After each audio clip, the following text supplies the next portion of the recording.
আজকে আমি পাঙ্গাস মাছ দিয়ে ফ্রিজে থাকা ডাটা দিয়ে রান্না করব। ফ্রিজে থাকা ডাটা মানে ডিপে ডাটা রেখে দিয়েছিলাম, সেই ডাটা দিয়ে পাঙ্গাস মাছ দিয়ে রান্না করব।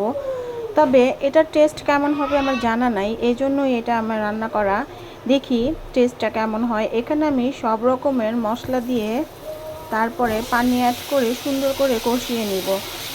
আমি বরাবরই বলে থাকি, যত বেশি মশলা কষাবেন তরকারির টেস্ট ততই বেশি মজা হবে। এখানে আমি ডাটাগুলো নিয়ে নিয়েছি, ডাটাগুলোর বরফ এখনও ছাড়ে নাই। যাই হোক, ডাটাগুলো এখানে আমি হালকা সিদ্ধ করে ডিপে রেখেছিলাম, সেগুলো দিয়ে রান্না করব। এখানে আমি 2টা আলু অ্যাড করে দিয়েছি। এটাকে আমি ভালো করে কষিয়ে এখন পানি দিয়ে দিব। আসলে ডাটা তরকারি সবাই পছন্দ করে না, আবার অনেকেই পছন্দ করে। আমার বেশ ভালোই লাগে। এখানে আমার তরকারিটা অর্ধেকটা হয়ে আসছে, এখন আমি মাছটা দিয়ে দিব।